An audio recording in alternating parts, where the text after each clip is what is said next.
Bueno, bienvenidos una vez más a mi canal. Esta vez en una nueva sección que espero que dure un poquito más que las otras, aunque casi siempre estoy en hiatus de videos. Bueno, cosas que fallan cuando uno no establece sus prioridades. Pero bueno, hoy no venimos a hablar de mi vida, sino que hoy venimos a establecer una nueva serie llamada, bueno, no sé si llamarla Elementos de Mushoku, supongo que el título estará en el video, pero quisiera hablar, o sea, como en este formato de podcast, de charla un poco más extendida, sobre mis elementos o los que considero yo que son los mejores elementos narrativos que tiene Mushoku Tensei. Ya sean personajes, situaciones, escenas, cómo maneja algún tropo o algo así por el estilo. Entonces, cómo señalarlo y dedicarle un episodio de estos a hablar en profundidad de por qué me parecen tan interesantes, pues. Porque normalmente cada vez que quiero hablar de algo, como que de algo de la serie, siempre me termino como yendo por las ramas, expandiéndose hacia otros puntos, porque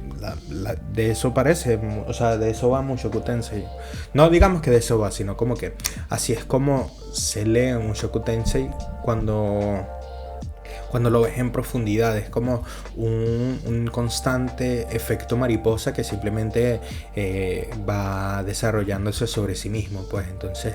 no hay muchos elementos que puedas cambiar, no hay muchos elementos que puedas quitar, pero sí hay muchos elementos que puedes analizar entre sí porque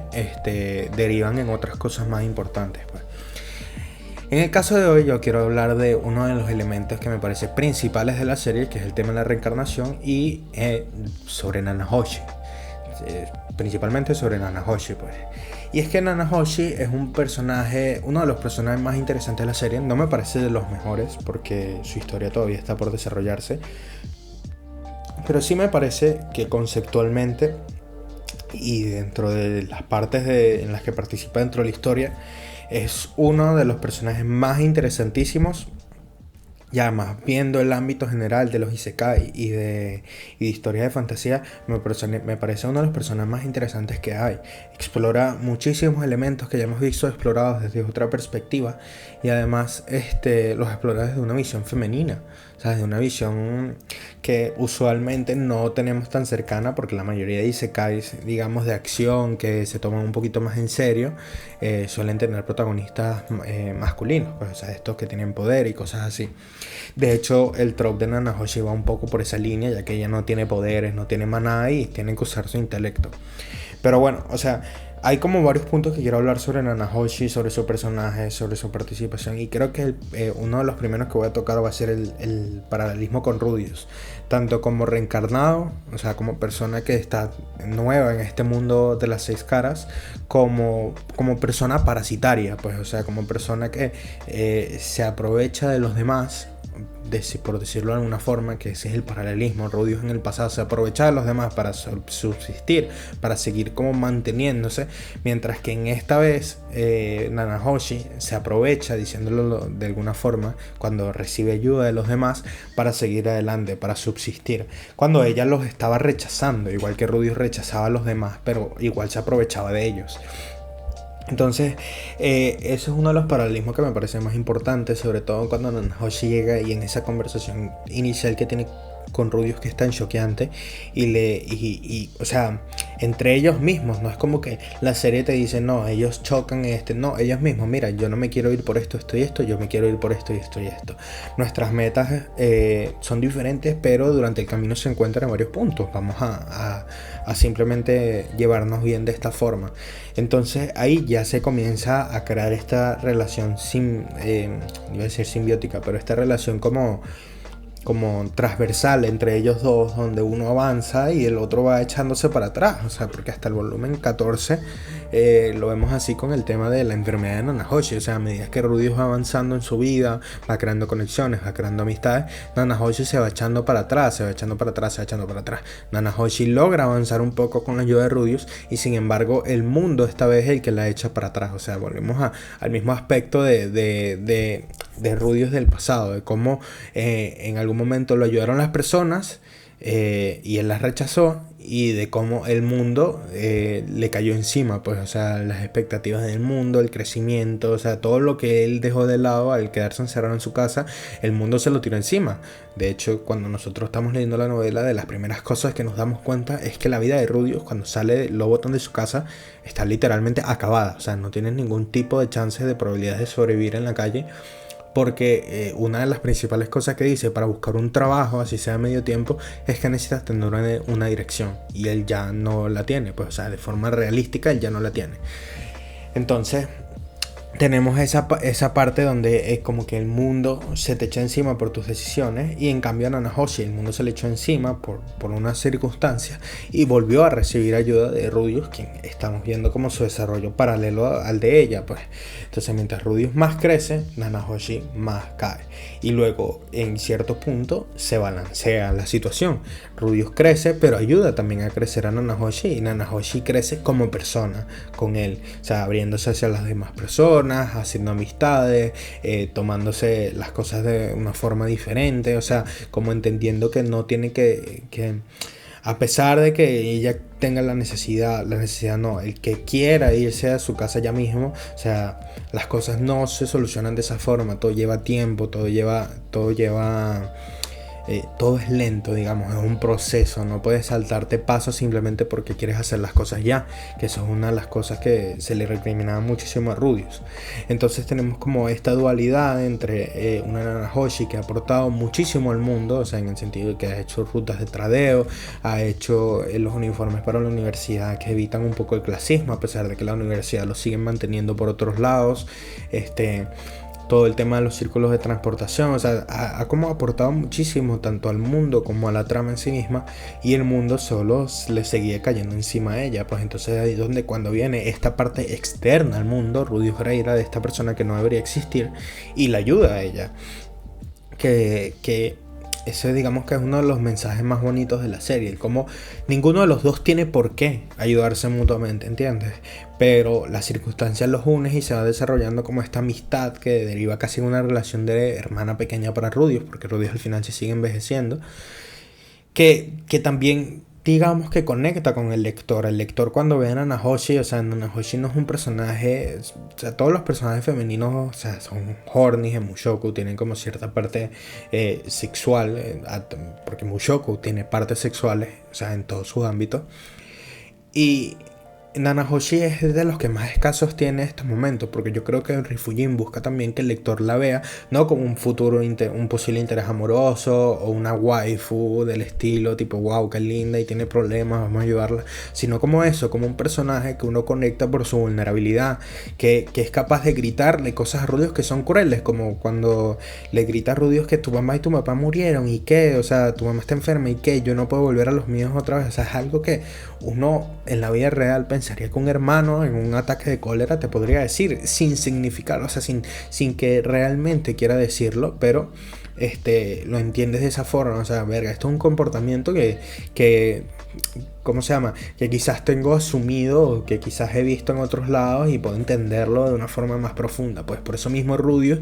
que él mismo ha hecho ese tipo de comentarios a familiares y que él realmente no lo sentía de esa forma, entiende de dónde vienen las palabras de Nanahoshi y decide ayudarla y no confrontarla, que es algo que la gente olvida mucho del Rudius del principio. Rudius era una persona totalmente confrontativa, o sea, no podías discutir con él porque él te iba a salir con otra cosa, no podías reclamarle porque él te iba a salir con otra cosa, o sea, y en este caso, cuando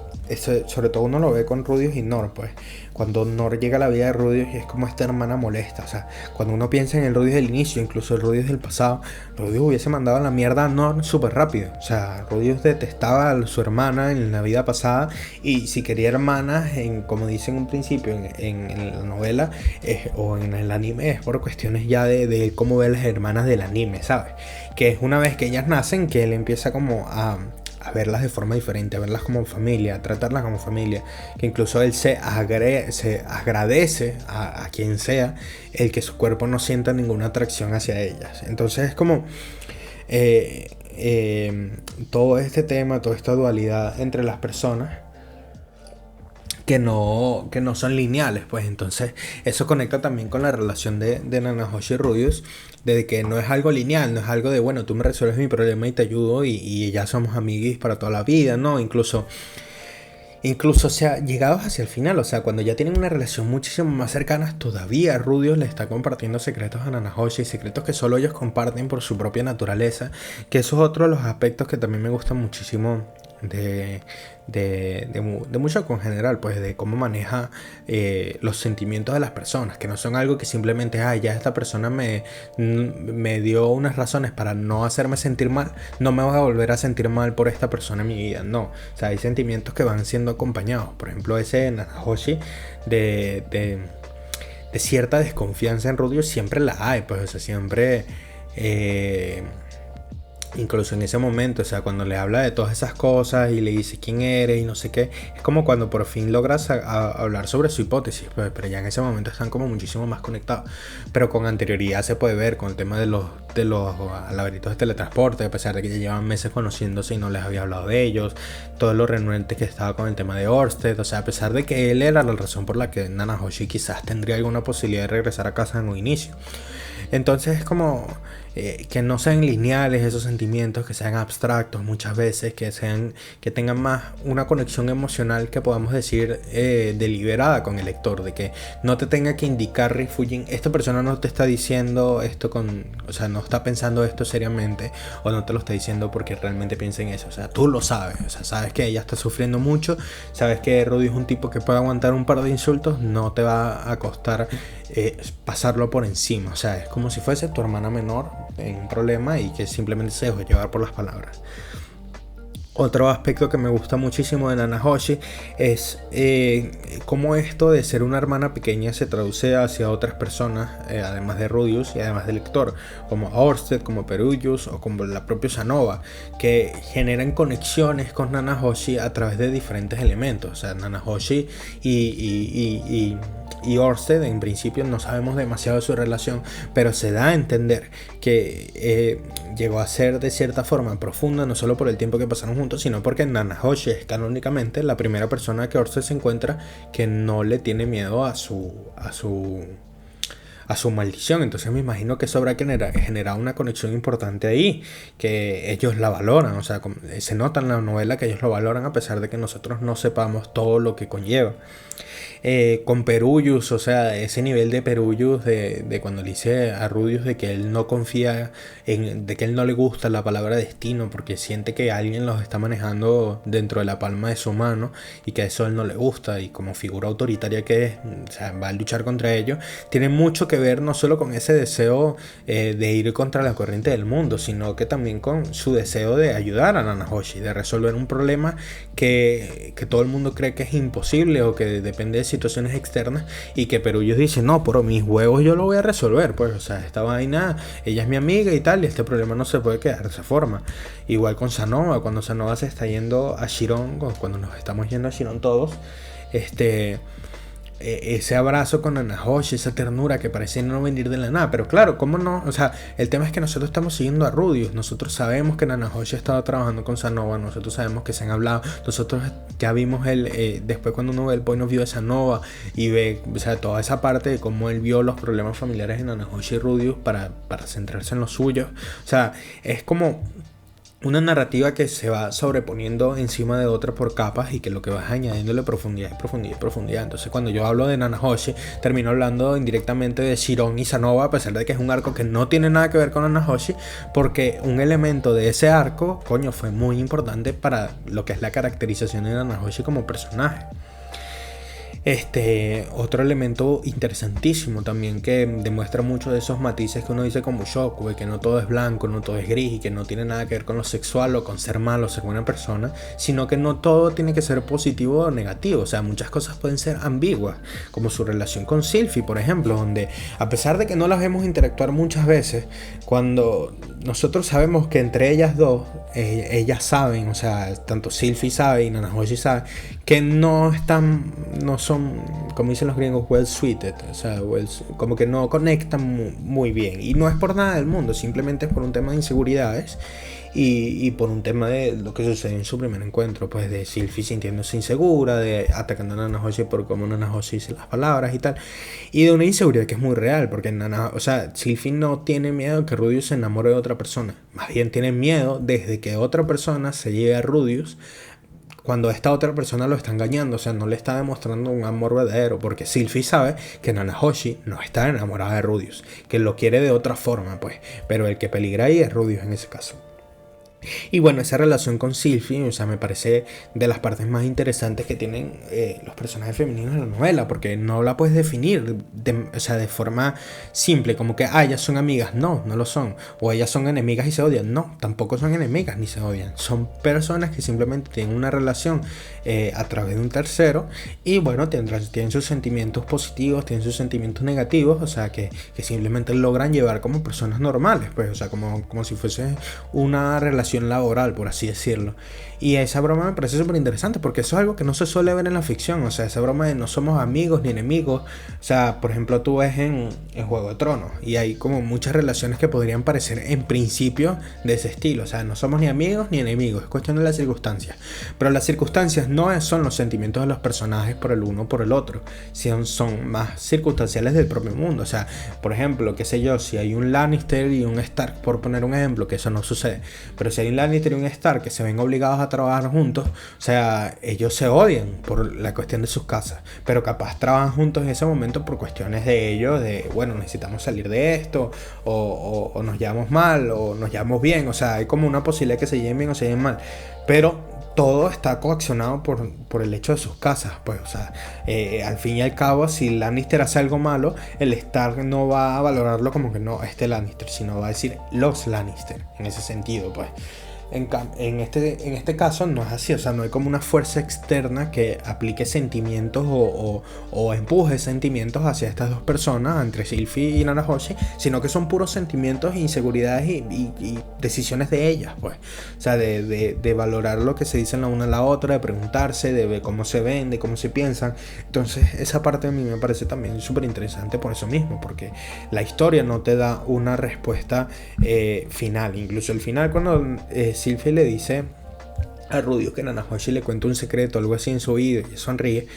no te está indicando que son amigas. O sea, Nanahoshi no va a ir a contarle toda su vida a Sylvie, ni contarle sus problemas a ella, ni Sylvie a ella misma. Ya o sea,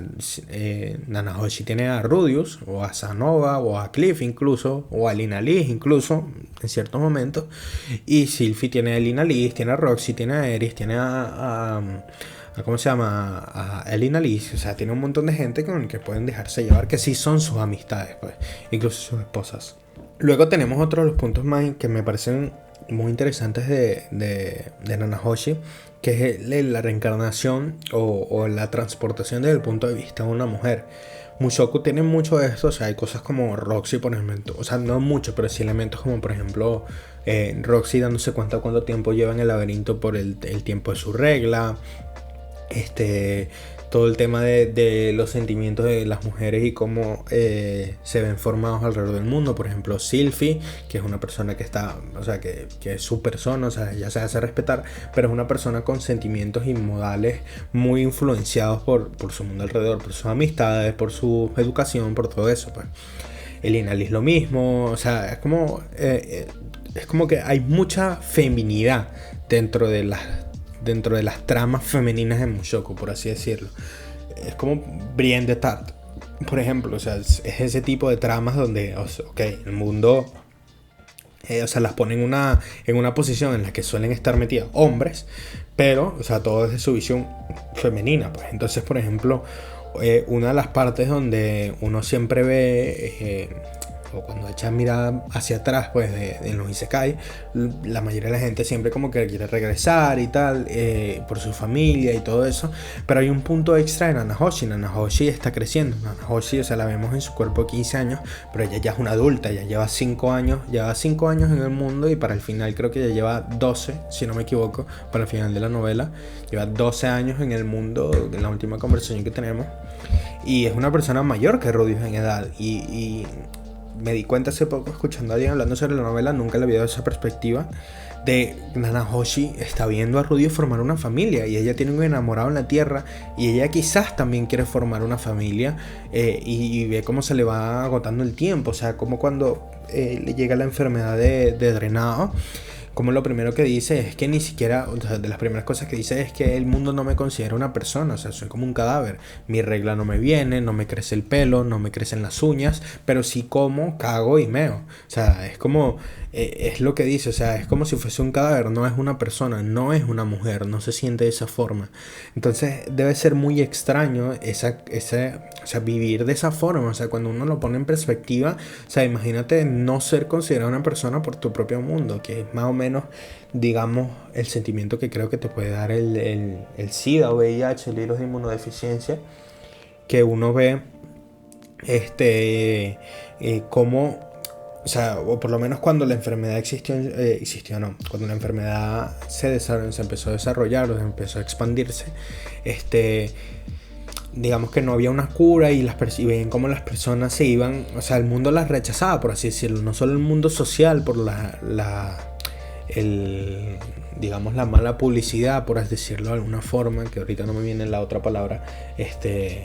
que tenía la enfermedad con todas las personas. O sea, todo el mundo se alejaba de ti porque pensabas que los podías contagiar, y además no había cura para ello. O sea, era una enfermedad que poco a poco con el tiempo te iba a matar, te iba a derrotar, que es el símbolo que es lo mismo que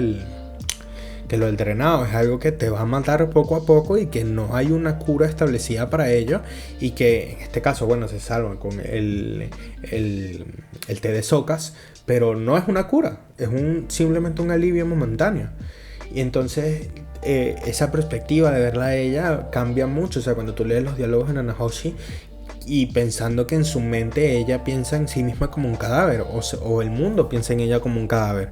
Y esa vaina, o sea, es terrorífica, pues. O sea, cuando uno se pone en la mente de una joven que simplemente apareció allí, o sea, a mí me parece súper terrorífico, pues. Y más sobre todo teniendo en cuenta que los hombres en el mundo de Mushoku son muy fuertes, y ella no tenía poder, la suerte que tuvo que estar con Orsted, pero luego tener que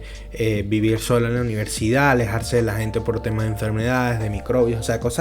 muchos elementos que ella tuvo que tomar en cuenta para sobrevivir, y son puntos de vista que uno no suele ver. O sea, esa broma de pensar, estar atento a las enfermedades, por ejemplo, es algo que yo veo a mi mamá o a mi hermana mucho más pendientes que yo, y no es por un tema de que no, mi mamá no me educó a mí para aprender las enfermedades o estar pendiente de eso. No, sí, pero simplemente son personas mucho más atentas con respecto a eso que un hombre, por lo menos a nivel promedio, por así decirlo. O sea, es un estereotipo que, digamos, se puede entender, no creo que sea algo dañino de por sí.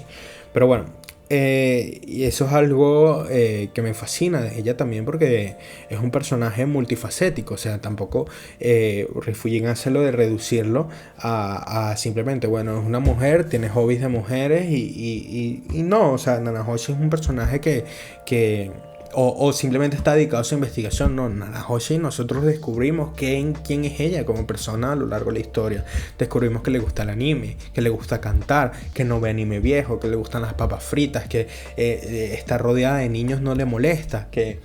tenía familia, que tenía una familia relativamente normal, pero que estaba... digamos que los problemas del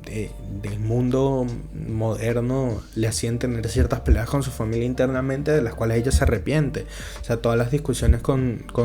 su pareja en el mundo real. O sea, es como cuando llora comiendo comida japonesa por primera vez en este mundo. O sea, es como un personaje de que sí, todo gira en su retorno a casa, pero no gira en torno a, no, tienes que volver, entonces vamos a hacer que vuelvas. No, o sea, como cosas cotidianas, pues, o sea, el comer, el hablar de nuestros intereses, el hablar sobre tecnología, el hacer amistad, el salir por ahí, el voy a tomarme un baño porque me interesa tomarme un baño, el voy a jugar con tus hijos. O sea, Nanahoshi es un personaje que pasa por muchísimas etapas a medida que va pasando la historia, y todas son relevantes para lo que es su personaje. Y me fascina también toda esa parte porque Nanahoshi es un personaje que conocemos. Mira, llevo casi 30 minutos hablando de ella, y eso que estoy hablando de forma rápida, sin detenerme demasiado en cada cosa. Y Nanahoshi es un personaje que es a futuro. O sea, Nanahoshi es un personaje que no... O sea, pertenece a Mushoku Tensei, pero cuya historia no es la de Mushoku. Su historia se verá en un futuro, en la historia de la secuela. Sabremos si será una historia de amor, si será una historia de regreso, si será una tragedia, qué será. Pero la historia de Nanahoshi ni siquiera nos la están contando. O sea, nos están contando sucesos que están pasando en su vida, que simplemente intervienen también dentro de la vida de Rudeus. Entonces tenemos esas consideraciones a futuro, que son los que me hace pensar en este personaje como algo tan grandioso. O sea, no es solo todo el tema del Isekai, no es todo el tema de cómo la afronta ella como mujer, no es todo el tema de sus amistades y lo que va creciendo, no es cómo va cambiando de su forma de pensar sobre la gente que está a su alrededor. No es solo eso, sino que a futuro todavía su personaje se podría desarrollar muchísimo más y expandir en cuanto a historia, pues, o sea, contar una historia donde Nanahoshi quizás tenga su propio punto de vista, o donde la veamos mucho más participativa, pues, en otros elementos importantes, pues. Y no sé, Nanahoshi es un personaje tan interesante en todo ese sentido. O sea, toda su relación con Rudeus me parece hermosísima. Esa parte de cuando deciden guardarse secretos por su conexión con Japón, cuando no tiene nada que ver con o sea, y uno lo ve pues en la mente de Rudeus, que no tiene nada que ver con la sexualidad o el interés en que es femenino. Incluso Rudeus dice, no, ella es bonita, y Nanahoshi también le parece atractivo a Rudeus, pero llega hasta ahí. O sea, no hay ningún comentario sobrepase, no hay ningún comentario que busque hacer nada. O sea, es una total confianza, una relación de hermanos que surge desde la conexión mutua que tienen por una locación de la que ya no están, pues, o sea, por Japón, y por una cultura de la que se han visto ambos, digamos, excluidos. Uno por razones propias y razones personales, y el otro por razones ajenas a ella, pues.